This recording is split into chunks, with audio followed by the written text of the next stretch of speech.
Student, this is a 3-week review, and it's for class on 9/9, which is going to be on Tuesday. We're doing this 3-week review because we don't have new material that we're learning this next class period. We'll be taking our checkpoint, and so it's time to kind of recap everything that we've been doing up until this point. I want you to understand this part. You are supposed to work every problem on your sheet, even if I skip it. I'm not going to work every single problem on here. You're supposed to work the ones that I do not do. So don't bring a sheet with half completed stuff on there. If you only do the problems I work on here, you're getting a 50. Alright, on this first table here, we're looking at the number of squares. So in this first one we have 1, 2, 3 squares. In the second picture we have 1, 2, 3, 4, 5 squares. And in the third one we have 1, 2, 3, 4, 5, 6, 7 squares. Okay. And so we could see that this is going up by 2 each time, so we know that the next one is 9. We could even go on to find 10 if we wanted to continue at it, but I would like for us to find the rule, and that's what this down here is. I'll change this to an X because that's what we worked with in class. This is basically, we're going to find out what is the rule down here. Okay, so in class we had you work backwards to find the starting value. So if we go backwards 1 notch, it was going up 2, so this is going to go backwards 2, and that'll go back to 1. So that means 1 is a really important number for our problem here. That's our starting amount.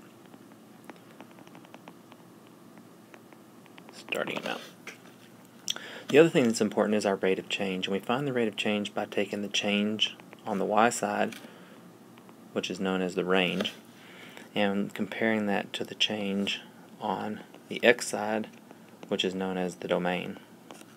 Our change over here from 2 to 3 is plus 1. So our rate can be found by taking the 2 and dividing it by the 1, and we get a rate of 2. Now we're going to put this 2 and the 1 together to make our rule. We learned in class that our rule comes from doing the rate times x plus the start amount. Okay? So our rate is 2, x is x, our starting amount is 1, so this is 2x plus 1. The process column is used to check, so we can check this. 2 times 1 plus 1.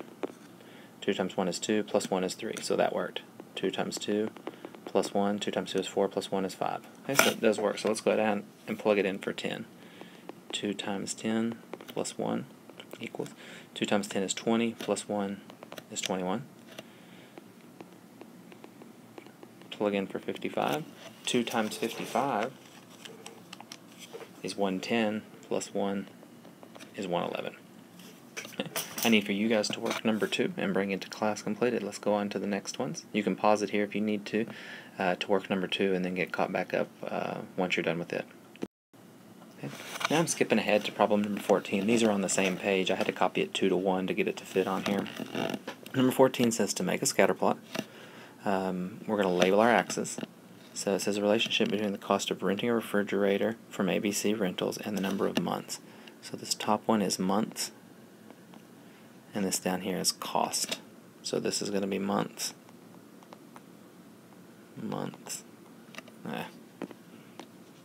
Start back over.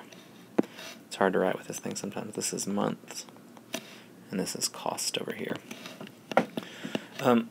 We got to get all the way up to 615, so if I count these up here, there's 1, 2, 3, 4, 5, 6, 7, 8, 9, 10, 11, 12, 13, 14, 15, 16, 17, 18, 19, 20, about 20 going up, and I've got to get to 615. So that means if I take 615 divided by 20, that means I need to go up by at least 30. I think it'd make more sense if we went up by 50s. So this first one would be 50, then 100, then 150, 200, 250, 300, 350, 400, 450, 500. I know it's getting kind of jumbled up there. 550, 600, and 650. So these down here, these will be easy to label. This will just be 1, 2, 3, 4, 5, 6. Oh, we can't go by those. Hold on a second. we got to get all the way up to 30.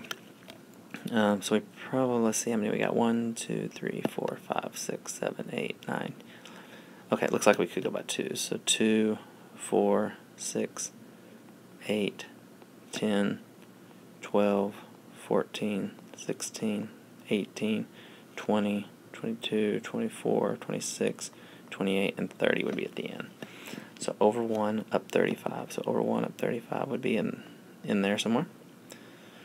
Over 2 up 55 would be in there. Over 3 up 75 would be right here in the middle.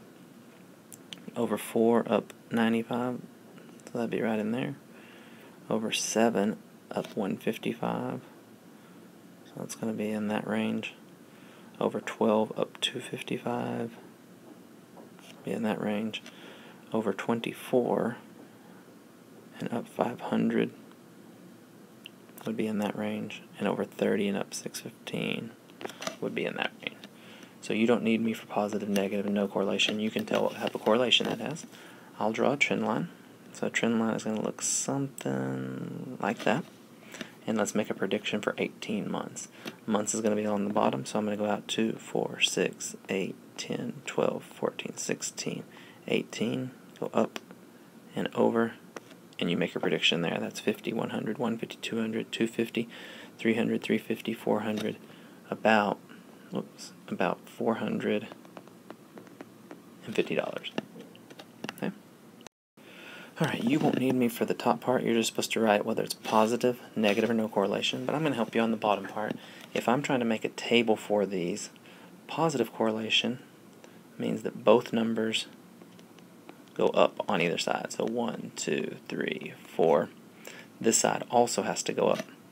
Negative means one side goes up while the other side comes down. So again, I might start up this way, 1, 2, 3, 4, but the other side the numbers have to go down. No correlation means that one side has to go up and the other side is going to be just mixed. Some are going to go up, some are going to come down.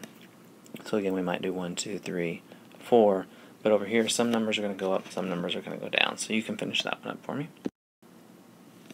Alright, so it looks like the first, or I guess 3, 4, 5, 6, and 8 are all combining like terms, so I'll do a couple of these with you. In class we told you to circle all the x's, so that's an x, and that's an x, and then the math is found by just adding the numbers. 6 plus 8 is 14, keep the x as the last name. This guy doesn't have anybody to combine with, so 14x plus y is our answer. Okay.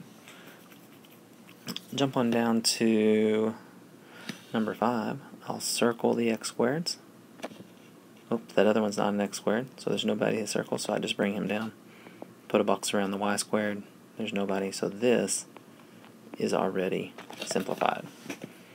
Okay. Number 7 is part of the distributive property. The distributive property says that whatever is on the outside of the parentheses here, we're going to double rainbow it to everything on the inside.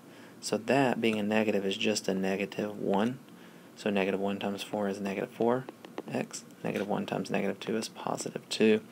Since these are unlike, they're not like terms, we leave it alone and we're done with that one. Okay? You guys need to do 4, 6, and 8 on your own.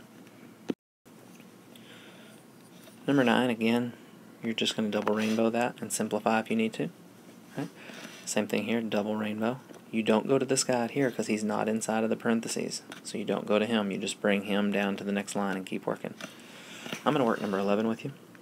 When you distribute on this one, you got to make sure that you don't do 4 minus 3 first, because if we think about PEMDAS, subtraction would be the last thing. That's the S in PEMDAS. So we're going to multiply using the distributive property. So we're going to double rainbow that. So that means the 4 just gets brought down. Negative 3 times 5 is negative 15x. Negative 3 times negative 4 is positive 12. Circle my x. There's nobody to combine with, so negative 15x. 4 plus 12 is 16, and that one is done. Okay. Number 15 is almost identical to that one, so you can go ahead and work that now. I'm going to work number 4 here. Number 4, this 4 right here gets double rainbow there. Then later, this 2 is going to get double rainbow there. So 4 times x is 4x. 4 times negative 3 is negative 12. Then we switch to the other set. 2 times a 5x is a positive 10x. 2 times a positive 5 is a positive 10. Circle my x's. 4 plus 10x. 4 plus 10 is 14x. I like to underline the other ones. Negative 12 plus 10. If you owed somebody $12 and you gave them 10, you would still owe them $2. So 14x minus 2. Okay? So I need for you guys to do numbers 9, 10, 15, and 16 on your own in here. Alright, 12 and 13 are application problems of what we were just doing. You're doing perimeter, and perimeter means add all sides. Okay. I think I'm going to do number 13. I think it's a little bit more complicated for you. On a rectangle, which both of these are, the opposite sides are equal to each other. So this is 7x, and that's 3y. If we're going to add up all the sides, then all we're going to do is add all these together. And here in the beginning, it's probably helpful to just write them all out. So I'm going to start with that one. 7x plus 3y plus 7x plus 3y. I got them all. Now I'm going to circle my x's. 7x plus 7x is 14x. Underline my other ones. 3y plus 3y is 6y. That's an x, that's a y, and so I am done. Okay. Make sure you complete all the ones that I didn't do and bring it to class fully complete so that you get your 100. If it's not complete, the best grade you're going to get is a 50.